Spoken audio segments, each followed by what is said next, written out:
중국 신장 위구르 자치구에 수천 개의 밤호 호수가 투자되었다는 것은 사실인가요? 한 사람이 3등 마에 타고 동시에 몇천 마리의 양을 인도하는 것은 가능할까요? 얕은 물에 사는 매너티가 왜 운하에 서식할까요? 그런 의문을 안고 오늘의 비디오 여행을 시작해봅시다. 이 비디오에서는 본 적 없는 미래 풍경을 전해드리겠습니다. 새로운 시청자 여러분, 멋진 비디오를 놓치지 마시고 제 채널에 구독하는 것을 잊지 마세요. 탑10 공유 자전거 묘지. 최근 몇 년 동안 모바일 인터넷의 보급과 발전에 따라 숙박 케이터링, 교통 등의 분야에서 공유 경제 기업이 다수 등장하고 있으며 새로운 휴대용 공유 경제는 현대 비즈니스 모델 확립의 중요한 모델이 되고 있습니다. 그러나 무작정 트렌드를 따르는 투자는 참혹한 결과를 초래할 것입니다. 대중혁신과 대중기업의 흐름에서 탄생한 중국의 공유 자전거는 그 대표적인 예입니다. 처음에는 환경 친화적인 이동수단으로 자전거 공유가 시민들에게 받아들여졌습니다. 그러나 각종 자본의 관기로 인해 겨우 2년 만에 중국의 주요 도시는 공유 자전거로 심각하게 침식되었고 2,700만 대 이상의 공유 자전거가 마을 구석구석에 흩어져 있습니다. 2017년 9월 중국 정부는 드디어 상황이 나빠지고 있다는 것을 깨달았고 공유 자전거의 투입량을 제한하고 시장에 과도하게 투입된 자전거를 생산하고 임시적인 장소에 끌어모아 집중적으로 쌓았습니다. 이러한 임시적인 쌓아올리기는 중국의 많은 대도시에서 연이어 나타나면서 숨겨져 있어 찾기 어렵고 자전거 공유 묘지라고 불립니다. 탑9 최대 테트리스. 테트리스를 즐기는 사람이라면 이 비디오를 좋아하실 것으로 생각됩니다. 다만 이 비디오의 게임 캐리어는 휴대전화나 컴퓨터가 아니라 고층 건물인 드론의 영상입니다. 독일 베를린의 알렉산더 광장에 위치한 호텔이 테트리스로 변신한 모습을 밤중에 다양한 색의 블록이 쌓이는 것을 마치 휴대전화 게임의 인터페이스가 거대한 스크린에 투사된 것처럼 보입니다. 이것은 호텔이 특별히 한 빛의 아트라고 합니다. 실제로 이와 같은 게임을 데모로 하기 위해 건물의 조명을 사용한 것은 이번이 처음이 아닙니다. 2014년 드렉셀 대학의 프랭크 교수와 그의 팀은 미국 필라델피아에 있는 고층 건물의 파사드에서 테트리스를 플레이했습니다. 당시 많은 보행자들이 호기심에 가득 참여들렀고 몇몇은 참여했습니다. 사람들은 놀이라고 생각했지만 프랭크 교수에게는 퍼블릭 아트 이벤트였습니다. 그는 기술에 의해 인식된 플레이어 간의 벽을 없애고 사람들이 서로 마주보며 함께 좋아하는 게임을 할 수 있기를 바랐습니다. 탑8 생타양 경매. 보석이나 고미술품 경매에는 많이 참여해 본 적이 있을지도 모르지만 가축 경매를 보는 것은 처음일 수도 있습니다. 사우디아라비아의 메카에 있는 윤희 업자 시장에 모이는 수천 마리의 양과 가까이에 서 있는 양주인의 모습을 드론 비디오가 담았습니다. 그들은 지금 오랜 시간을 들여 키워온 양을 좋은 가격에 팔기 위해 이 양의 라이브 경매가 시작되기를 고대하고 있습니다. 실제로 이와 같은 인간이 아닌 생물의 시장은 전 세계에 많이 있습니다. 이러한 점에서 많은 사람들은 동물은 자원이 아니라 자연에서 주어진 권리와 가치를 가진 감정적 존재라고 믿습니다. 인간은 그것들을 이유를 위해 착취하고 사용하고 소비하고 거래하며 더 나아가 억압해서는 안 된다고 생각합니다. 이러한 생명의 시장의 존재에 대해 어떻게 생각하시나요? 아래 댓글란에 메시지를 남겨 토론해주세요. 탑7 인육의 강. 태국이라고 하면 많은 사람들이 떠올리는 것은 만국의 고층 건물군일 것입니다. 대북부에 있는 작은 파이랑은 그들은 거의 몰랐습니다. 만국의 근대적인 장식과 비교하면 파이는 더 시크하고 평화롭고 한적하며 피부르주아지를 강하게 느끼게 합니다. 더욱 인상적인 것은 독특한 정글 튜브 래프팅입니다. 다른 스릴 넘치는 래프팅과 비교하면 파이의 정글 튜브 래프팅은 강의 카니발 같습니다. 참가자들은 튜브에 타고 강을 내려가면서 중간에 있는 그림 같은 풍경을 즐기고 목이 마르면 알코올 음료를 마십니다. 2202년 태국의 네티즌이 한 동영상을 공유했습니다. 대북부 강가에는 수백 명의 관광객들이 타이어에 올라 강 위에 떠 있으며 즐거운 여행을 즐기고 있습니다. 마치 인육의 강 같은 밀집된 풍경에 사람들은 공포의 소리를 지르고 있습니다. 그러나 이는 감염병의 종식에 따라 각 지역의 관광업이 점차 회복되고 있음을 보여주기도 합니다. 탑6 냉동 바다. 2024년 2월 중국의 일부 지역에서 한파가 발생했습니다. 그 중에서 신경 위구르 지역에서는 기온이 마이너스 52.3도로 떨어져 이 지역에서 과거 64년간의 최저 기온을 기록했습니다. 곡불안한 비디오가 소셜미디어상에서 퍼지기 시작했습니다. 게시자는 이 비디오가 2월 19일 아침 중국 신경 위구르 자치구의 호수에서 촬영되었다고 주장했습니다. 그때의 기온은 마이너스 52도에 달했습니다. 이러한 극단적인 기온으로 인해 바닷가가 호수에 돈을 투자했다고 합니다. 이러한 충격적인 이미지를 보고 많은 네티즌들이 걱정했습니다. 그러나 진실을 찾으려는 웹사이트는 중국 및 해외 뉴스 소스에서 기상에 관한 여러 보도를 발견했지만 결과적으로 새들이 투자했다는 공식 정보나 보도는 찾을 수 없었습니다. 그래서 이 비디오는 어떤 것인가에 대한 진실을 추구하는 웹사이트는 더 많은 이미지 역검색을 실시하고 이 비디오가 실제로는 2월 9일 미국 사우스다코타주의 호수에서 촬영된 것임을 발견했습니다.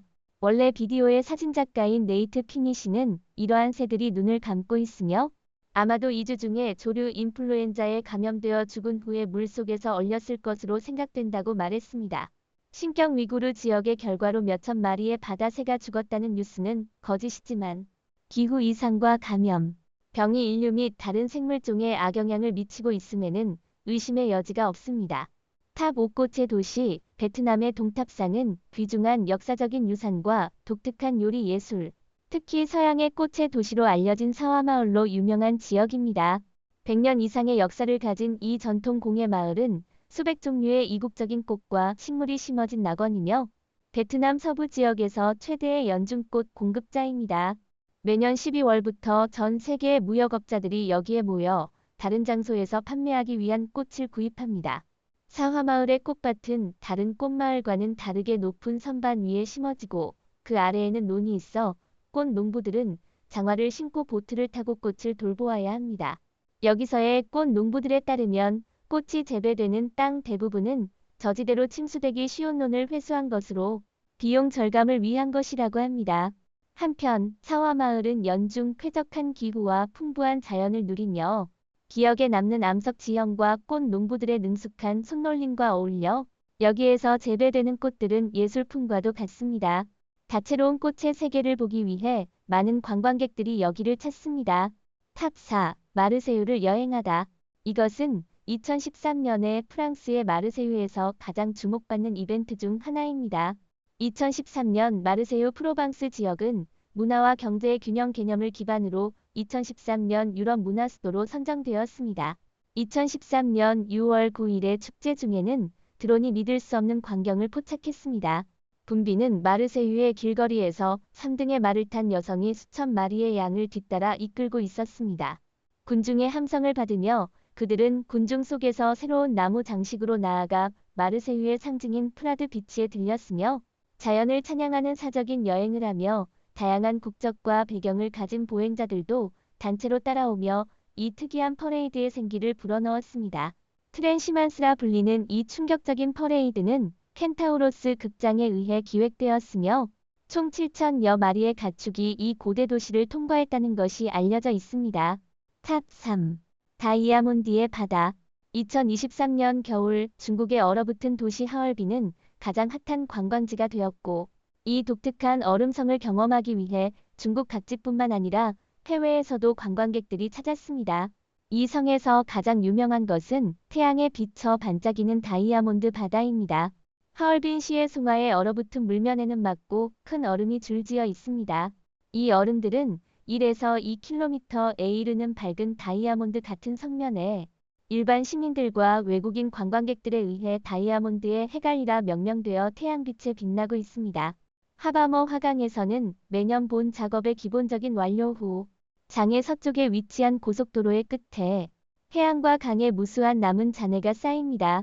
이것들은 얼음과 눈의 세계 건설로 인한 잔여물로 양이 많고 순도가 높아지며 지금은 관광객들이 몰리는 관광 명소가 되었습니다. 겨울의 다이아몬드 해갈에는 마치 타임머신을 타고 200만 년 전의 얼음 세계로 타임슬립한 것처럼 아름다운 푸른 얼음이 활짝 피어 있습니다. 탑 2. 대나무 뗏목. 방글라데시를 다녀온 적이 있는 사람이라면 이 광경을 본 적이 있을 것이다. 강에는 대나무 떼가 가득하고 그 위에는 많은 사람들이 서 있다. 멀리서 보면 대나무가 아닌 거대한 배처럼 보인다. 가장 큰 뗏목은 2만 개 이상의 대나무로 구성되어 있으며 길이는 100m 이상, 폭은 40m 이상이다. 충분히 용감하고 숙련되고 강력한 사람만이 그것을 제어할 수 있다. 이 거대한 뗏목에 타고 강을 내려가고 예측할 수 없는 물 속에서 붕괴되지 않도록 할 수 있다면 이 보통의 대나무가 대형으로 변한다. 아시아에 위치한 방글라데시는 세계에서 가장 가난하고 혁신적인 국가 중 하나이며 대부분의 국민들이 양반을 고통받고 있다. 방글라데시 북부 산림에는 풍부한 대나무가 소중한 자원으로 사람들이 죽이기 쉬운 경제 자원이 되고 있다. 그러나 방글라데시의 인구는 주로 남부 지역에 집중되어 있으며 그 거리는 수백 킬로미터나 떨어져 있는 대나무를 운반하기에는 충분하지 않다. 대나무 수확자들은 베어낸 대나무를 다수의 일꾼들이 지지대를 들고 아래로 내려가면서 강으로 운반한다. 그들은 이 대나무를 긴 윤곽처럼 서로 연결했다. 여러 개의 뗏목이 완성되자 작업자들이 대나무 막대를 들고 위에 서 있다. 모든 뗏목이 결합되고 여행이 시작되면 거대한 배가 강에 막히지 않도록 작업자들은 자주 횃불을 잡고 방향을 조절해야 한다. 이것은 대나무 뗏목 기술을 시험하는 것뿐만 아니라 장시간에 걸친 육체적인 전투이기도 하다. 탑1 매너티의 모임. 매너티라고 하면 뚱뚱한 이미지가 대부분입니다. 그러나 실제로 매너티의 사망층은 얇고 대사도 낮습니다. 그래서 매너티는 추위를 매우 두려워하며 섭씨 20도 미만의 수온에서는 살 수 없습니다. 미국 매너티는 미국의 플로리다 반도 해안에 서식하고 있지만 매년 11월을 지나면 근처 수온이 10도까지 떨어집니다.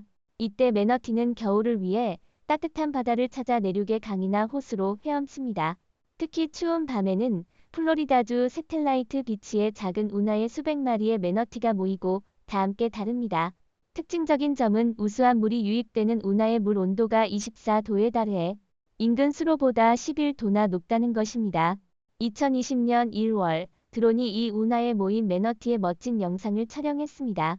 영상에는 운하로 다가오는 매너티에 둘러싸인 사람들의 모습과 새텔라이트 비치 운하의 모습이 보입니다. 그들의 둥근 몸은 때로는 떠오르며 잘 보지 않으면 거대한 어린이라고 생각할 정도입니다. 여기에는 130마리의 매너티가 모였다고 합니다. 그러나 이런 일은 이제까지 한 번도 일어난 적이 없으며 이는 매너티의 개체 수가 점차 회복되고 있을 수 있는 가능성을 보여줍니다. 이상이 이 동영상의 전체 내용입니다. 이 비디오가 마음에 들었다면 댓글과 채널 구독을 잊지 마세요. 시청해주셔서 감사합니다.